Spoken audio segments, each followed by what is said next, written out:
right there. Okay, I hope we're live this time. Then you got the fucking straightaway across the flash right there. Horrible job. I know. Truck broke out with Wamsutter area on Route 57. 15 minutes. Taking that freaking. Yep. Hey, there we go. It worked. Kurt, you have some uniforms up yonder. Oh, shop guys. Those of you that are in here. All of your all of your uniforms need to be out of the loft by the end of the month. Whatever's left in there, I am sending back. Why? Because it's not your closet. There you go. Okay. Bam! Just like Let's that. get him out. Hey, not bad. Piss her off, dude. Sounds good. I mean, that is my goal every time I'm up here. It is. How many people you can poke you? Look at it. Okay. 5 o'clock. It's online. What'd you say? It's online. Okay, we have quite the turnout here today. So, thanks to those of you who are here. Okay, so today we are going to talk about... Sorry, I have to click on the slides. Hand safety. What fraction of all oil and gas industry injuries do you think are hand injuries? I'd say like 75 to 80. Yeah. Okay, well I said a fraction. Well, that is a fraction. 2/3. 3/4. 2/3. Half. 7/8. 8/10. 5/6. 93 100. 3/4. Okay, it is 1/3 of all oil and gas industry Oh, working out on injuries. the rig, man. A lot of guys come in like I mean, this. that's still a lot. 1/3 is The still a real good lot. guys? It is. The real good guys are like this. Oh, man. And Yeah. they're missing 2 or 3 teeth. Then they're trying to tell you how to run the tongs. And you're like, I want to learn from you. Okay, so causes of hand injuries include boredom, inattentiveness, and distractions. We have this nice little graphic here. Kind of pretty much exactly how it goes every time, right? So pretty much all of those equate to the same thing. I mean, they're all kind of subcategories of complacency, correct? Alright, so also never use your hands as tools.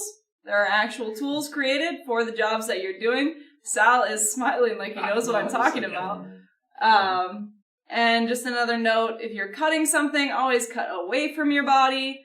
I know a lot of people also, we had an incident here in the shop a year or 2 ago where someone cut something on their arm. Yep. Yeah, and cut down their arm, Yep. right? Let's Yeah. not do that either. That's 5 hours in the emergency room. Yeah, 5 hours in the emergency room. Oh, that's right. Okay, next we have hand hazards. So we have pinch points, fires, chemicals, sharp objects, electricity, power tools, any jewelry, corrosives, and extreme temperatures. So let's just go through some examples. Shop, can you throw out a pinch point that would cause an injury, hand injury? Say you're trying to pry something and then you. Good, that's a good one. That's a good one. He just did it, Tony. He just did it today. It's why it's I didn't. Okay, how about fires? Anyone. That can happen to anyone, so. Welding. Torch. Oh. Okay, good. Torches. How about field folk? Xylene. I'd call that probably more of a chemical. That is a chemical. Yeah, you're we're going still on fire fires. still? I see you guys tighten up a pump too much and it starts smoking. You can get a fire off your pump that way. What'd you say? When you spilled fruit or something on your pants and drop your cigarette and catch fire. That's a problem. In the Don't don't say that. just don't Don't smoke. say that. Okay, chemicals. We had xylene. That's a good one. Sharp objects is pretty self-explanatory. Any sharp object you can encounter. Electricity. Somebody throw one out. Batteries. Batteries. Good one, Sal. Power tools. Impact guns. Impact guns, that's a good one. Jewelry. The most common one for jewelry, yes, rings. You ever Unless seen they're a silicone. Yes, silicone's a good idea. You ever seen a gloved ring? Or gloved Yeah, finger from it's your rings? Not It's good. pretty gross. That's how I lost my ring. Yeah? Ouch. Yeah, good thing you didn't lose No, your I finger. knew it better. That's my wife doing better equipment. Corrosives, Batteries. good batteries, and extreme temperatures, again, pretty self-explanatory. If you touch something too hot, touch something too cold, you can get burns or frostbite, either or. So avoiding hand injuries. Perform your JSAs so you know what tasks you're going to encounter and what hazards you can encounter while doing those tasks. Watch for those pinch points we talked about. Don't put your hands where you wouldn't put, finish it. Everyone else, you can watch finish it for Black yourself. Gold? You ever watch that show? Old driller named Gerald, he had a saying, and don't put your fingers where you stick your jimmy. Yeah, okay, got it. That was what I was Yeah. assuming you guys would fill that with, so That's there what we he go. said. Stick your hands where you must not ears wouldn't know. Yeah, okay. Stretch. Does anyone know what a common hand injury, very common, can be prevented with stretching? Carpal tunnel. Yes, carpal tunnel. Look at you go today. Wow. Whatever. I think Rob's cheating. I got crude notes. Yeah. Tell Maintain Joe. your focus and stay alert. So whatever task you are doing, don't get complacent doing it. Stay active while doing it, whether it's a repetitive task that you're doing day in and day out. Make sure you're staying active in it. And again, we've gone over this before. Make sure you are choosing the right gloves for the right job. So make sure you're picking the right PPE. It is also just as important choosing when to actually wear the gloves as what gloves to wear when you're doing a job. Yes? Give us an example, Shop. We have these other kind of gloves are Talk louder. on the inside, but they're cotton on the outside.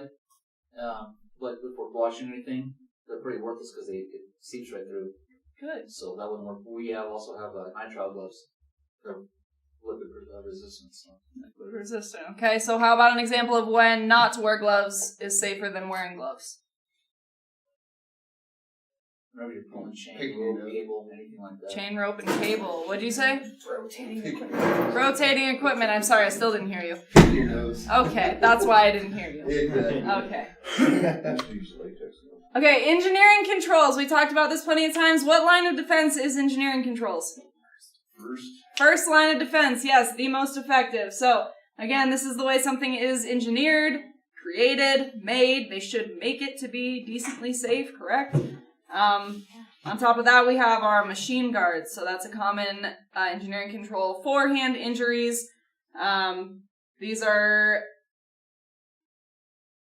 They prevent your body from coming into contact with the actual equipment that's moving. So for these, you want to make sure you're following the instructions for whatever equipment you're using. Don't remove them unless you're authorized to do so. Don't alter them at all, and don't use any broken guards. If something is broken, what do we use? Somebody else's. Okay, somebody else's. Duct tape? It's more of a... You don't use it, you get it replaced. You what? You don't use it, you get it replaced. Yes, so you would be using what? Stop work authority. How about that? This is unsafe. Don't do it until it's fixed, yes? Okay.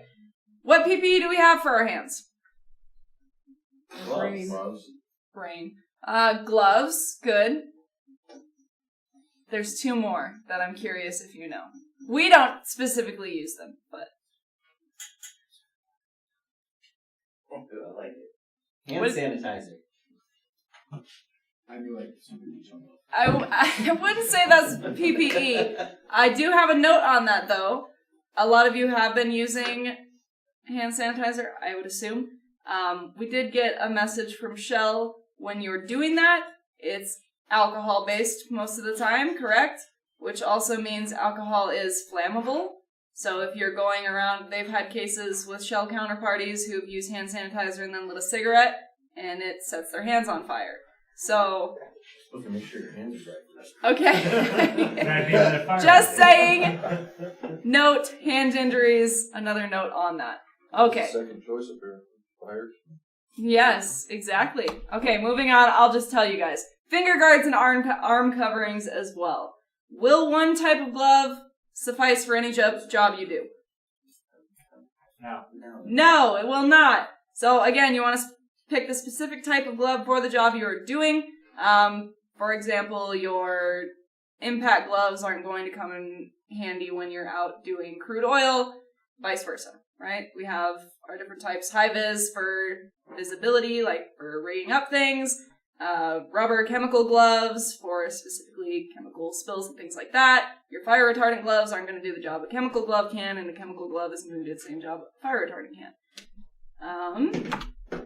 Factors in choosing the right hand protection include the nature of the task, the nature of whatever you're coming in contact with, the area requiring protection, so is it your fingertips, your whole hand, your arms up to your elbows or shoulders, grip requirements, how tight are you going to be able to grip what you need to grip if you do have those types of gloves on, thermal protection, again, those FR types, chemicals being handled, again, you don't have an actual chemical resistant glove, it's not going to do you any good. Size and comfort, and abrasions and resistant requirements as well. Safety focus phrase for those of you online, metatarsal hand gloves. Was a good one. It's a good one. Safety focus phrase is, no, that's not the safety focus phrase. Oh my gosh. I wish I would have picked that. Safety focus phrase is choose the right protection. Mine's not as cool. Metatarsal hand guards would have been great, Joe. Thanks. Inspecting your gloves and things, make sure you're checking for holes, tears, and most of the time it's going to be excessive buildup from any dirt or oil or crude or anything that you guys are working with out in the fields. And that'll do for hand protection. Questions, comments, concerns? Great. We had a conference call with Shell a couple weeks ago, that one that was all miscommunicated and such. And this is kind of the stuff we talked about with them. This isn't specific to Prairie, but it is specific to Shell counterparties. So out of all the spills that happened with Shell and their counterparties, 92% were preventable, and only 8 were unpreventable. 50% of those 92% were drivers not following procedure. So something as simple as doing what you're supposed to do could have prevented 92% of the spills they had in the last year. Last 3 quarters, actually. They gave us this information. They really want us to stay safe this last quarter. As they say, finish strong. Do what you're supposed to do. Work hard. Our last one is our MVIs. There were 55% preventable and 45% unpreventable. Top cause here was uncontrollable third-party behavior. Second was not following procedure, again. And third was driver complacency, which all of those equated to 50-some% of those 55%. The uncontrollable behavior. So that's something like... So, like, for example, we just had a rollover in Texas, right? Where a vehicle tried to pass us. Our vehicle moved over, but there was like a 5% grade that she couldn't see when she rolled it. So, what would be in that case is that third party is doing something we should have stopped instead of continuing to move over and get out of the way. Is how that works. So again, most of the things that happen out there are what you decide to do, right? Your decisions, your actions, equating up to 92% of things that are preventable. So when you go out there, shop 2, our only recordable incident this quarter was shop. So that's unfortunate. But we only had 1 recordable incident in third quarter. But again, things you guys are choosing to do, day in and day out. All right, moving on. Sal, your turn. Doesn't matter. And you know what? It's here. He doesn't work here anymore, but it's here on our record for 3 more years. Thanks. Who was it? Doesn't matter. Yeah, can't say it. Oh, I'll tell you when we get out of here. I'll explain the whole thing. I'm kidding. Okay. I picked paying attention on this one, and again, not to point fingers or anything. I'm just saying some things came up, and pretty common stuff. So it kind of goes for all of us. Don't be too poor. Always pay attention. Okay.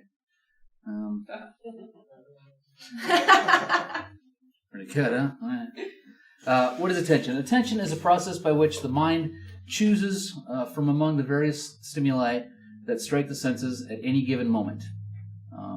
Related concepts, alertness, concentration, selectivity, control. And the reason I picked this is a lot of the stuff we do in the shop, I always tell the guys, use rule of 36. When you find an issue, look at it and look 36 inches around it because there might be something else that caused that issue, or that issue may have caused something else. And again, these next couple of pictures, I'll show you what I'm talking about. I had a complaint about a tire flat on a trailer and they weren't taking it. And I told them, that's fine, we'll get it later, not a big deal.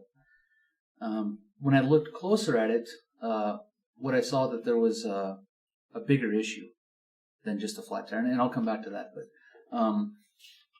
the next big thing is these auto inflates. The reason I brought this one up particular is because we've seen a lot of these come up with these ends. You see on the right there being loose. Goods and bads. The good part is they're great because if they're set up right and they're tightened, they do everything for you. Everything's taken care of. When they're loose like that, though, and again you're not paying attention to that, again you're going to lose your air pressure. And the bad thing is when they come loose, you'll lose air pressure straight out of the tire first before the line. So that's the main bad part. But that's one of the small things that a lot of people don't pay attention to. Again, not a horrible thing, just something to focus on for later. When you don't pay attention to stuff and you are too poor to pay attention, a lot of negative things come from that. And this is probably one of the worst I saw in the yard here so far. This is what happens when you're PO. And this is a serious thing now. Come on. That is, you're too poor to pay attention. When you can't even afford the other O and the R. That's PO. That's pretty bad. And that's what I saw here. This is in our yard right now. Again, whether you're sharing the truck or not, I mean, you still got to pick up after yourself. So, I was just kidding about the serious stuff and relax a little bit. But again, we have seen this quite often, quite a bit.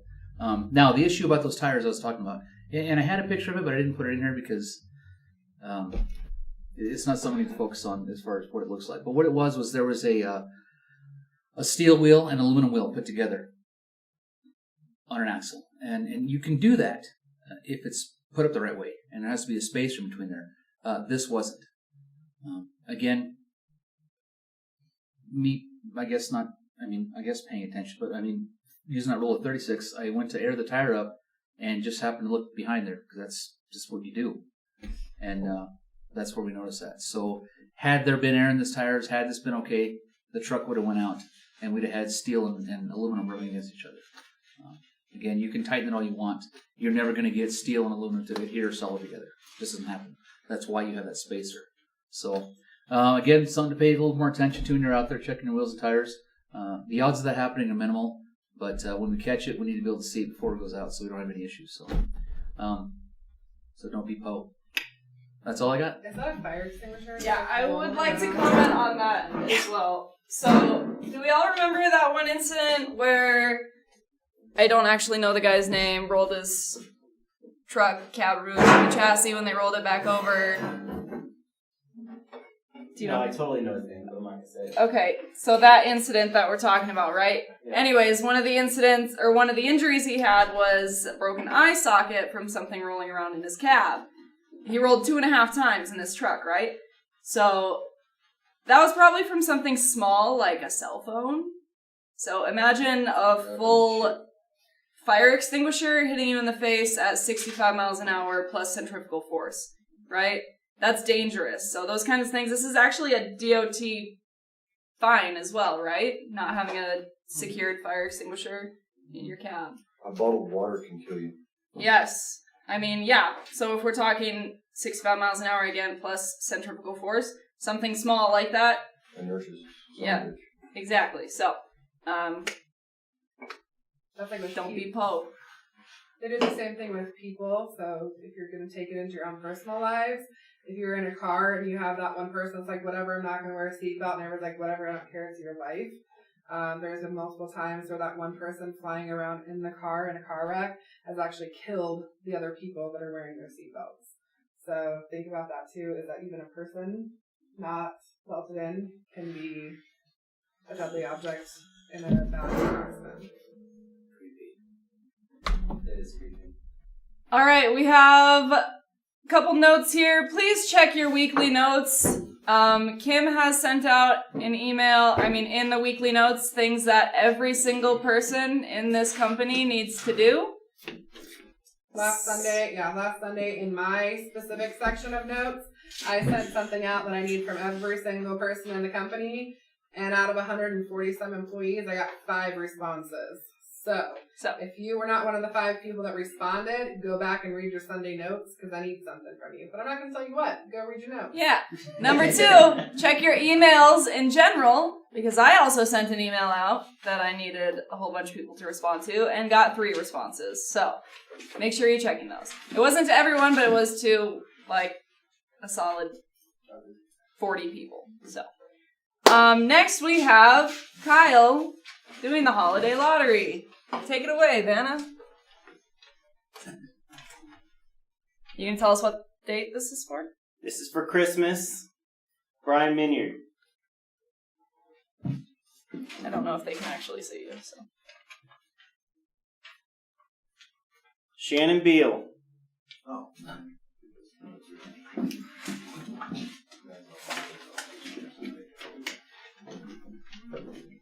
Mike Gore.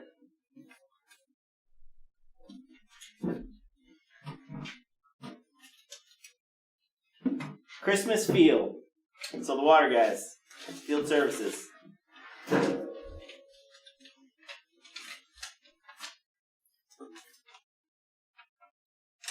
David Gay.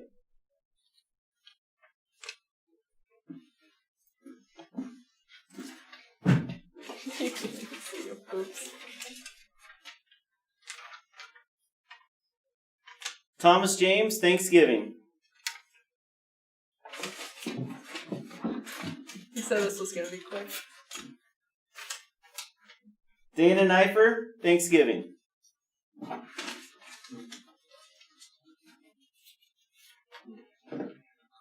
Justin Forney, Thanksgiving. Said 3. Dude, one more.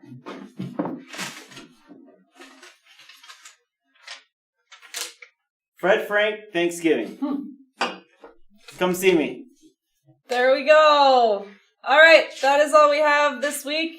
So, For those ones that have to cook, Kyle? all right, have a safe week. We will see you all next Tuesday.